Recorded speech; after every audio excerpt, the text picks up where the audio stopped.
할렐루야. 다 회복의 은혜와 축복이 있을 줄로 믿습니다. 오늘은 마지막 말씀인데 감사하는 축복이다. 뭐가 축복이라고요? 감사하는 축복입니다. 모든 것을 감사로 끝낼 수 있다고 하면 다 복이 됩니다. 모든 것. 실패에서도 그것이 감사가 될 수 있다고 하면 그건 실패가 아닙니다. 할렐루야. 감사가 될 수 있다면 실패가 아니에요.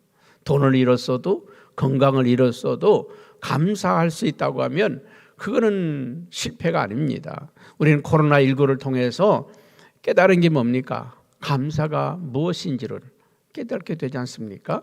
이렇게 예배할 수 있다고 하는 것도 얼마나 감사한지를 깨닫게 되는 기회였고, 때로는 일상적인 삶의 모든 모습들이 얼마나 감사한지를 다시 한번 생각하게 하는 기회가 아니겠습니까? 여러분, 감사는 환경으로 하는 것이 아니라 결단으로 하는 것입니다. 감사하겠다고 마음먹음에 있는 것입니다. 환경이 좋아서 또 아니면 뭐 사업이 잘 돼서 또 무슨 일이 잘 돼서 우리가 감사하는 게 아니라 어려운 중에도 하나님 감사를 찾는 것, 고난 중에도 감사를 찾는 것, 그것이 바로 축복이라고 하는 것입니다. 여러분, 우리가 하나님의 말씀에 순종함으로 어려운 환경이, 고난이 축복이 되는 역사가 있기를 주님의 이름으로 축복합니다. 여러분, 오늘 22절 말씀에 하나님을 잊어버린 너희여 이제 이를 생각하라.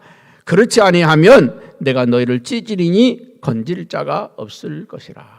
건질 자 없을 것이라. 오늘 현대인들은요, 옛날보다 더 많이 가졌지만은, 더 많은 걸 누리고 있지만은 왜 우리의 삶이 메마르고 빈핍해지는가? 하는 사람들이 영적으로 침체가 오고 왜 힘들어할까? 단 한마디, 감사가 메말랐기 때문에 그렇습니다. 감사하는 마음을 잃어버렸기 때문에 그렇습니다. 여러분, 흉악범들 얼굴이 말이죠, 도끼가 서렸다든지 뭐 살기가 있든지 그런 게 없어요. 얼굴이 평범해요. 그러면 여러분, 그 얼굴이 악하지 않은데, 보통 사람과 다르지 않은데 왜 그렇게 되는가? 그 마음 안에 감사가 없기 때문에 그래요. 가정에 대한 감사, 이 사회에 대한 감사, 사람들에 대한 감사, 그걸 모르기 때문에 그렇습니다. 행복이라고 하는 것은 감사의 문으로 들어왔다가 원망의 불평의 문으로 나간다고 하는 말이 있습니다. 우리의 행복은 감사할 때 행복이 들어온다는 거예요.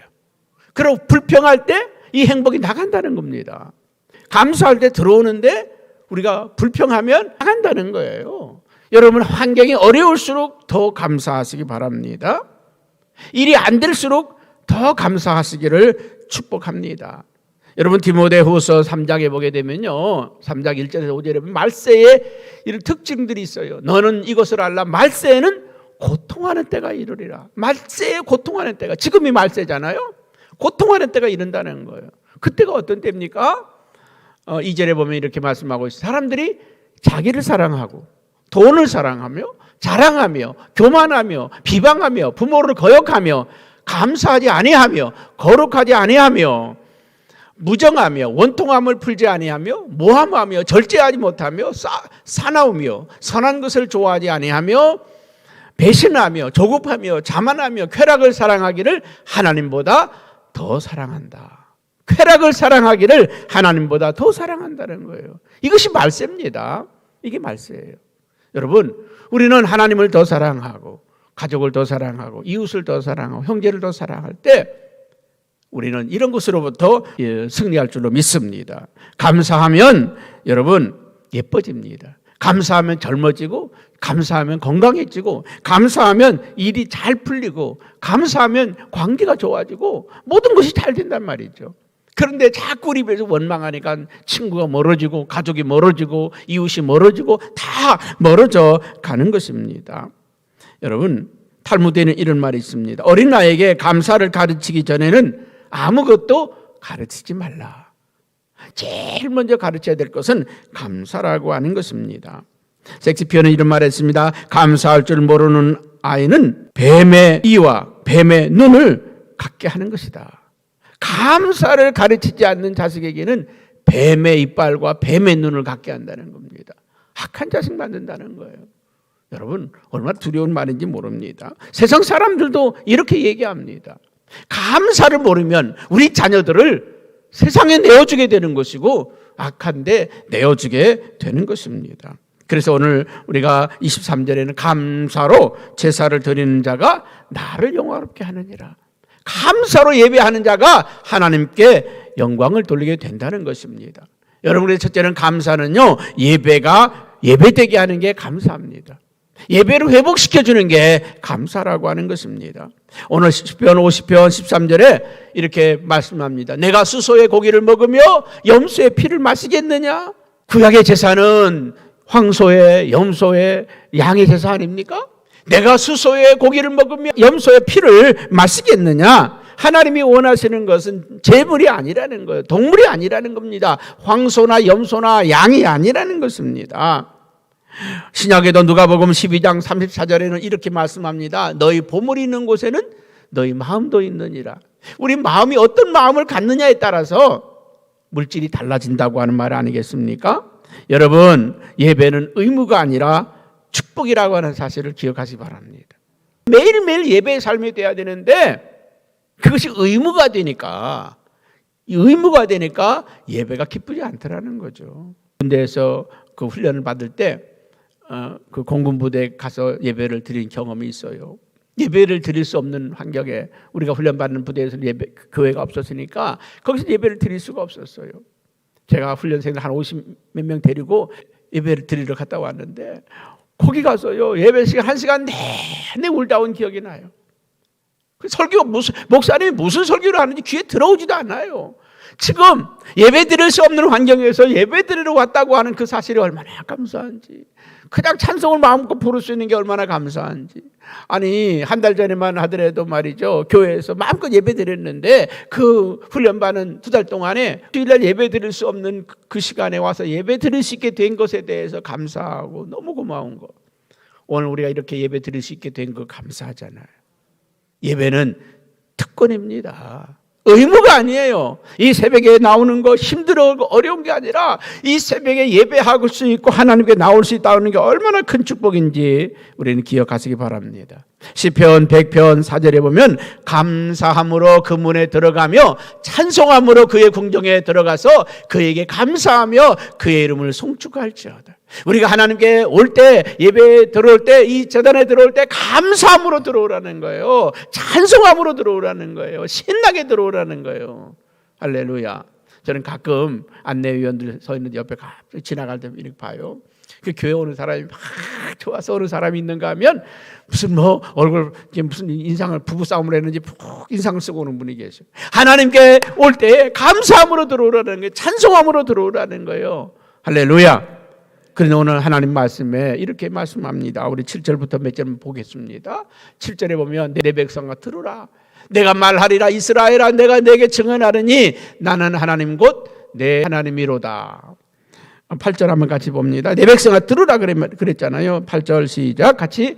나는 내 재물 때문에 너를 책망하지는 아니하리니 내 번제가 항상 내 앞에 있음이로다. 하나님은 우리의 예물 때문에, 재물 때문에 우리를 책망하지 않겠다는 거예요. 헌금 얼마나 드렸느냐, 하나님께 뭘 봉사했느냐, 헌신했느냐, 그거 하나님 탓하지 않겠다는 것입니다. 왜 그렇겠습니까? 10절 말씀해 보면 이렇게 말씀합니다. 산림의 짐승들과 뭇산의 가축이 다 내 것이며, 다 내 것이며, 11절에는 또 이렇게 말하죠. 산의 모든 새들도 내가 아는 것이며 들의 짐승도 내 것이미로다. 모든 것이 다 하나님의 것이라고 말하고 있지 않습니까? 다 내 건데 내 걸 가져왔다고 감사하겠는가? 우리 하나님은요, 이 들의 짐승도 새들도 다 하나님의 것이라는 거예요. 13절에 이렇게 말하지 않습니까? 내가 수소의 고기를 먹으며 염소의 피를 마시겠느냐? 내가 그런 것 때문에 기뻐하겠느냐? 그렇지 않다는 거예요. 14절 15절에 이렇게 말합니다. 감사로 하나님께 제사를 드리며 지존하신 이에게 내 소원을 갚으며 환난 날에 나를 부르라. 내가 너를 건지리니 내가 나를 영화롭게 하리라. 감사로 예배하는 사람들, 그들을 기뻐하겠다는 거예요. 그 기뻐하는 그들을 내가 환난 날에 건져주겠다는 거예요. 예배가 뭐냐? 우리가 하나님께 예배할 때 하나님 그 예배하는 사람들이 고난을 당하고 어려움을 당하고 환난을 당하면 도와주겠다는 거예요. 여러분 사랑하는 사람이 지금 어려움을 당했다, 고난을 당했다. 그러면 가만히 듣고 있겠어요? 뛰어가서 도와주죠. 달려가서 도와주죠. 우리 하나님께 예배하는 성도들이 어려움을 당했다, 고난을 당했다, 하나님이 그냥 앉아있지 않는다는 거예요. 뛰어가서 도와주고 환난 날에 그들을 붙들어주고 축복하시겠다고 하는 거 아닙니까? 하나님을 예배하고 기뻐하는 여러분 되기 바랍니다. 그 몽골 선교사 이용규 선교사님이 쓴 내려놓음이라고 하는 책에 이런 얘기가 있습니다.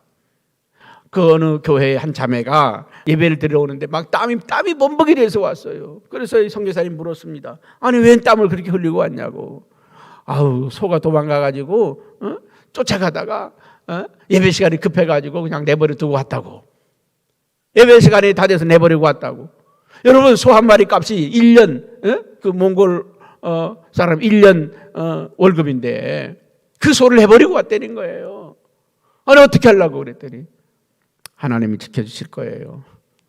여러분 예배가 다 끝나니까 바깥에 소가 엄마 그러더라는 거지. 여러분 하나님 예배하는 자들 하나님이 지켜주시고 예배를 소중히 여길 때 하나님이 그 아이의 소를 지켜주셨다는 것이죠. 여러분 예배하는 자들을 하나님이 지켜주시고 사랑하십니다.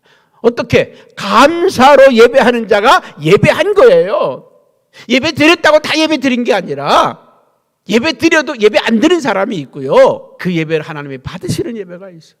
우리는 내가 예배 드리는 게 중요한 게 아니라 하나님이 받으시는 게 중요해요. 하나님이 그 예배를 받으시느냐 안 받으시느냐가 중요한 거지 내가 드렸느냐 안 드렸느냐가 중요한 게 아니에요. 더 중요한 건 하나님이 받으시는 예배. 그 예배는 감사로 예배 드리는 예배를 받으신다는 것입니다. 두 번째는 감사는 고통과 원망과 불평을 이기는 힘이 감사 안에 있다는 것입니다. 이 세상을 살아갈 때 고통과 슬픔, 어려움들이 많습니다. 수많은 질병들, 수많은 어려움들, 수많은 환난들이 있지만은 그 모든 어려움, 환난, 고난을 하나님이 다 감싸서 건너게 하신 거예요. 오늘 이스라엘 백성들이 홍해를 건너고 그 어려운 시험의 시간대에 하나님이 그들을 견뎌내게 하고 버텨내게 하고 이겨내게 하신 그 하나님의 은혜와 축복이 감사하지 않습니까? 할렐루야. 오늘도 우리 하나님께서 버텨내게 하시고 이겨내게 하시고 견뎌내게 하시는 그 은혜와 그 축복이 우리에게 있을 줄로 믿습니다. 민수기서 14장 7절 8절에 보면은 이렇게 이야기합니다. 여호수아 갈렙은 이렇게 보고했죠. 이스라엘 자손들이 온 회중에게 말하 이르되 우리가 두루다니며 정탐한 땅은 심히 아름다운 땅이라. 여호와께서 우리를 기뻐하시면 우리를 그 땅으로 인도하여 들이시고 그 땅을 우리에게 주시리라. 이는 과연 젖과 꿀이 흐르는 땅이라. 여러분 그들의 눈에는요 축복의 땅으로 보았어요. 10명의 정탐꾼에게는요 그 땅이 두려운 땅으로 봤지만 두 사람에게는 축복의 땅으로 봤어요. 오늘 이 현실을 바라보면서 이 세상 사람들은 오늘 이 현실을 두려움으로 봐요. 이 두려운 일을 보면 두려운 일이 생기지만 그러나 그 두려움들을 그 속에서 하나님이 함께 하시면 이때가 믿음의 사람이 축복받을 때다. 믿음의 기업들은 일어난다. 믿음의 사람들은 일어난다. 왜? 믿음의 사람들은 고난에 더 강해요. 어려움에 더 강해요. 세 번째로는요. 감사는 미래를 여는 힘입니다. 감사는 미래를 여는 힘입니다. 여러분 사도 바울이 감옥 안에서도 그 체험한 은혜가 뭡니까? 감사의 은혜입니다. 감사해요. 열악한 환경 속에서도 그 환경을 이길 수 있었던 것이 감사였습니다. 그렇습니다. 모든 핍박과 박해를 이겨낼 수 있는 힘도 감사였습니다. 그리고 그는 많은 배고픔과 고난과 시련을 이겨내고 견뎌낼 수 있는 힘도 감사였습니다. 사랑하는 성도 여러분, 우리가 감사할 때 이길 수 있는 힘이 있고 능력이 있는 줄로 믿습니다.